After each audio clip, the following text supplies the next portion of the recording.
Hello guys, Daniel Learmouth here. This is an update video for the most part, but also a little bit of a rant because stuff happened. So, I'm going to start off by saying that the Katamari Damacy video is about to be started on. The review has been written, it's been drafted out, I'm currently in the process of editing it. Hopefully, the video will be out next Friday, so on the 25th. That should be pretty easy to do, and in the same week as that, I'm going to be doing a playthrough of a different game. I'm going to be doing a playthrough of Okami. Now, if you know me, I have a history with this game, and not a particularly great one. It is one of those games that flattered to deceive for me. I'll put it like that. I'm not necessarily saying it's an awful game or anything like that. I wouldn't do that. It isn't what I'm after, personally. So, yeah.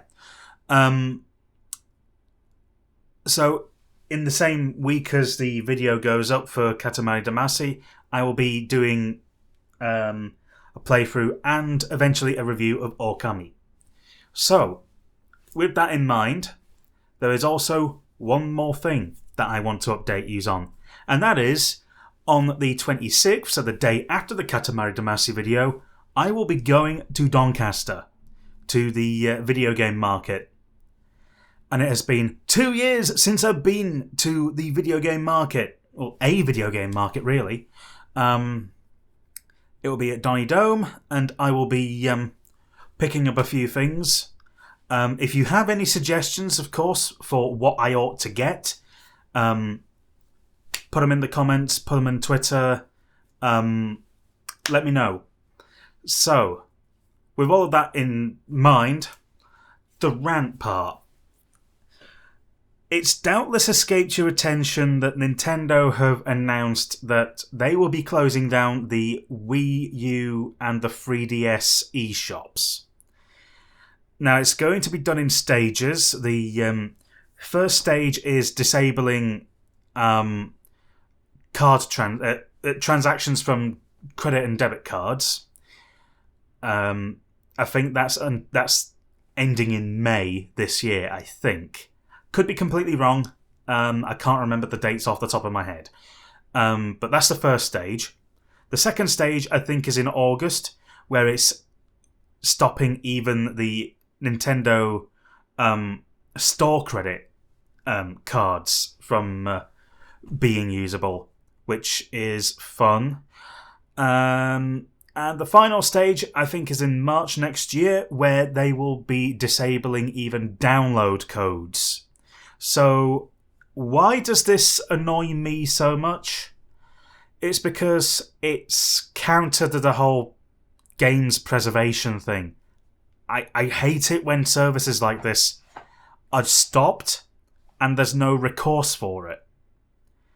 I wouldn't be so mad if Nintendo had elected to at least bring a number of the games over from the 3DS and the Wii U onto the Nintendo Switch, because what is a Nintendo Switch if not just a really fancy Android tablet? Because that's all it is. It has a Tegra X1 in it. It's a pretty it was a pretty beefy GPU for a mobile device by the time it was released, even if it was a couple years old at that point. The main problem that I have with all of this is just there's no recourse for some of the games on there. Let me put an example to you. Well, two, actually. One game that I reviewed recently was Metroid Prime 2. In fact, I also did the original Metroid Prime as well. Check those out if you want. The there is the Metroid Prime trilogy, which is the first 2 games and Corruption.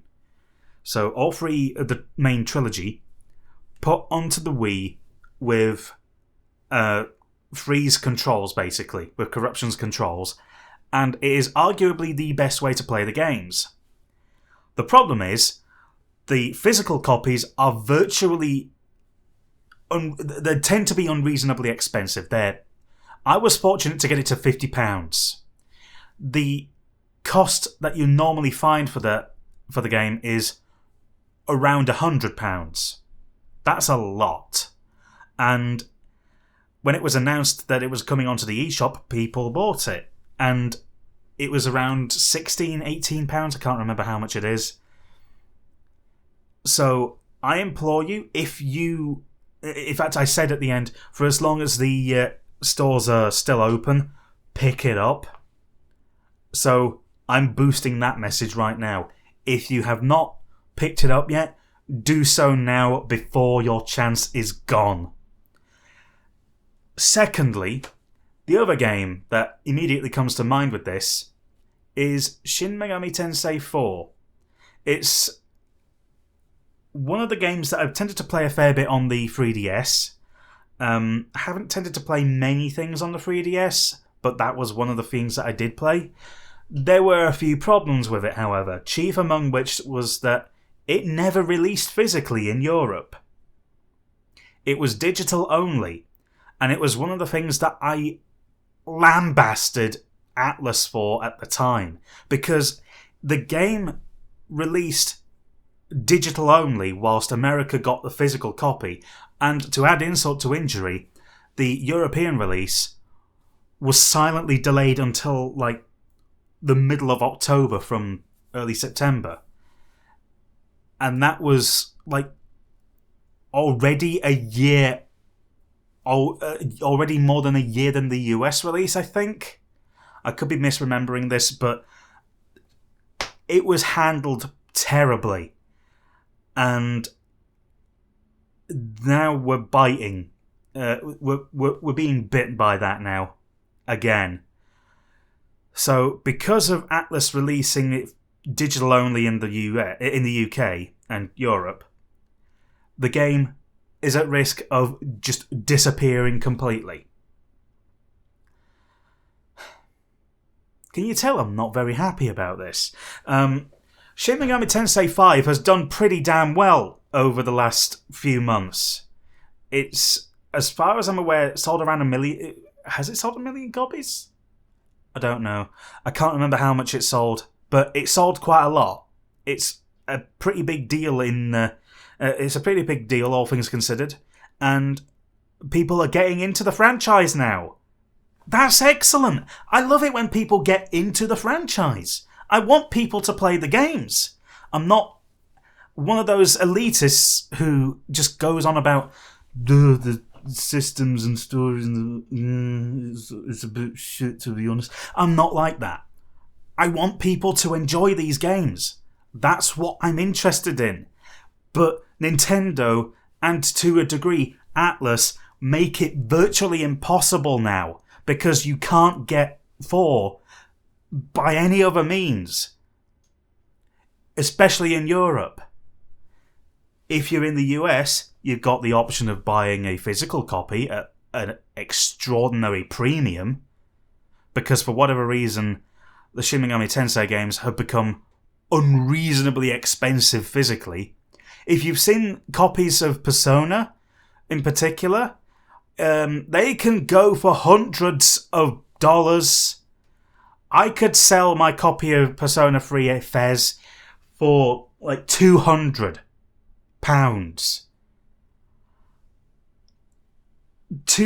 I've got 2 games in my library, 3 maybe, that I could sell and get a decent amount of money for. And that is absurd to me. I am keeping a hold of the games that I'm in possession of. I don't intend to sell. But at the end of the day, Nintendo, and in fact, I'll bring Sony into this, Sony are also bad at this. They only have cross-compatibility with... Well, I say cross-compatibility. They have backwards compatibility with the PlayStation 4, with the option to bring upgrade PlayStation 5 games that are put onto the PS4, so you can upgrade it to the better visuals and all of that. But there is the problem of there's no real support for PlayStation 1 and PlayStation 2 games. PlayStation 3, probably a bit trickier because even PC struggles to emulate PS3, let's be honest. But it's truly asinine to me that Nintendo do this. Nintendo are one of the biggest games companies in the world. That's a simple fact. But they're treating it like a toy business. And like toys, it's all just disposable to them. This thing, in 10 years' time, don't even think about it, mate. If you're collecting modern games now, have fun with your time bomb. And I mean that sincerely.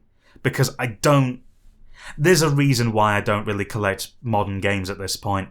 Because there's just no point. The systems don't last. I can play my PlayStation 1 or my Super Famicom and not worry about my games just dying on me all of a sudden. Now, there is the case of data rot and disk rot. That's a separate issue entirely. The fact of the matter is, for as long as Nintendo just treat this like a toy company, then they're going to lose money. And they're going to lose people's interest, and it's just pathetic. Now, I've seen some people argue that if you were going to buy it already, the likelihood, if you're going to buy something on the 3DS shop or the Wii U shop, chances are you already bought it anyway. I would like to counter that by saying I didn't get into every single franchise on the 3DS or the Wii U at the time of their release. I sure as shit didn't get into, say, Homeworld on the PC until this year, when Mandalore did a video on those games, and when I started playing them, I got hooked. Those games are 20 years old, but I played them just now. I played them a fair bit recently, and I love them. They're great games. If they weren't available anymore, and I had no ability to play them beyond getting a big box copy at the games market, which I may actually end up getting anyway, the whole thing would have been moot. I wouldn't have been able to play those games. But it's because I've been shown something that interested me, I decided to pick it up. Why would Nintendo just go and just not allow that anymore? And on top of that, do you seriously expect me to pick up a copy of Paper Mario: The Thousand Year Door for £150? When, quite frankly, the more interesting option at this point is either to import it or pirate it. And I don't want to have to pirate games. Now, I know there's a whole... It's always ethical to pirate from Nintendo. I get it. I get the problems there. But at the same time, I don't want to have to do that. I want to at least put my money towards something that I enjoy. But I can't justify over that much money for a game that I can't even guarantee that I'll like, because I've never played it before. I've never played a single Mario RPG game. The most I've played, the closest that I've played is Super Paper Mario, and that's way, way less of an RPG than any of the games before it. Nintendo needs to sort themselves out, and so do Sony, and to some extent so do Microsoft, because they're not doing a good enough job at preserving their games. Microsoft get away with it slightly because of backwards compatibility across the entire board, but only to a point. There's only so many games that are supported, and a good number of the games that aren't supported are still crackers. The whole thing just smacks of complete disregard for history. And quite bluntly, I don't support it. I do not like what companies are doing these days, and it's why I don't hop on board the hype train for the PS5 or the Xbox Series X to a lesser extent. I don't care. Why should I put my money towards a console made by a company who have a flagrant disregard for their history and what they've made, and refusing to put it towards a foundation who want to preserve that stuff for later generations? And hell, I'm not saying that the 3DS and the Wii U shops have to remain open. It's an unfortunate reality that those sorts of systems have to close down eventually. It's not cheap to run them. Counterpoint, however, why couldn't they be put on this? This can easily run Wii U games. It ran Breath of the Wild. It ran Breath of the Wild. It ran... in fact, this runs a whole bunch of ported versions of Wii U games. Mario Kart 8 being one of them. I can't see a reason as to why this couldn't be adapted for playing 3DS games either. Because all you'd have to do is give them a sort of attachment for one of the Joy-Con slots here, and just slot them on like that, and you can just play it like that. It looks a bit awkward and inelegant, but let's be honest, this isn't the most elegant system in the world. Look at this thing. At the end of the day, this is a versatile system that is not being treated as such. And Nintendo have themselves to blame for it, because the 3DS and the Wii U are on death's door, and Nintendo don't give a shit. And if Nintendo don't give a shit, why should I? If Nintendo want to bring them everything to the virtual console, well, whatever the hell the Nintendo Online service is, fine. I don't have an interest in the online service because I want to be able to buy the games, not pay for a subscription to a service that I would barely even use to begin with. I don't have any multiplayer online games, and multiplayer is not my thing anyway, so that would be useless for me. But Nintendo and Sony needs to wake up. They need to recognise that people want the older games. People want those. Even if it's a niche number of people, it's still a number of people. And if you don't provide for those people, they're just going to pirate. I don't necessarily have anything against piracy, but if piracy is the only option, then people are going to go with that. If piracy is the most attractive option, people are going to go with that. There's a market for older games. Penetrate it. Come on. Anyway, that was a rant, and a brief summary of update. Katamari Damacy review coming out on Friday. Okami gameplay series coming out that week. I don't know when. I will be going to Doncaster on the Saturday after the review, and if you have any suggestions of what I ought to pick up, then please let me know. There's also my collection on my website, daniellearmouth.com.